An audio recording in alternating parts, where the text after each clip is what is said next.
Hi friends, welcome to Shifani vlogs. இது சனிக்கிழமை மார்னிங்லேருந்து evening routine.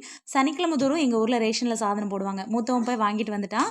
சீனி, பருப்பு, பாமாயில் இந்த 3 தான். அரிசி வந்து இன்னும் நெக்ஸ்ட் வீக் தான் போடுவாங்க.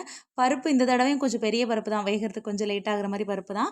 காலையில் கரண்ட் இல்லை, சனிக்கிழமை எழுந்துச்சதும் லேட் அப்படின்றதுனால ஃப்ரைட் ரைஸ் மாதிரி ரெடி பண்ணிட்டேன். ஒரே ஒரு ஹாப்பிமா மிக்ஸ் இருந்தது, எக்கு போட்டு எக் ஃப்ரைட் ரைஸ் மாதிரி ரெடி பண்ணி காலையில் சமாளிச்சாச்சு.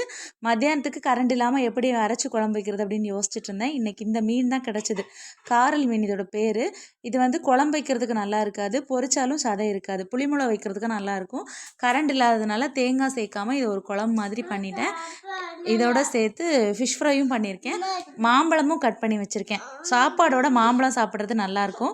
உங்களில் யாருக்கு பிடிக்கும் அப்படின்றத கமெண்ட் பண்ணுங்கள். மத்தியானம் இதை வச்சு சமாளிச்சாச்சு.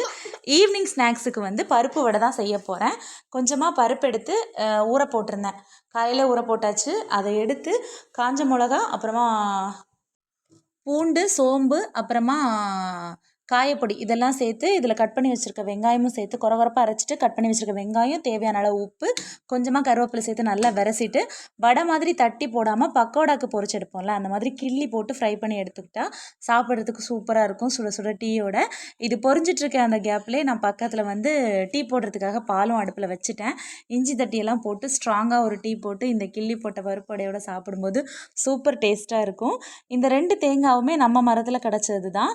தேங்காய் வெளியில் பார்க்குறதுக்கு ரொம்ப சின்னதாக இருந்துச்சு, ஆனால் தொலைச்சதுக்கப்புறம் நல்லாவே இருந்துச்சு.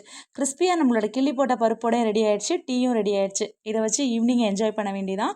உங்களுடைய ஈவினிங் எப்படி போகும் அப்படின்றத கமெண்ட் பண்ணுங்கள். தேங்க்யூ.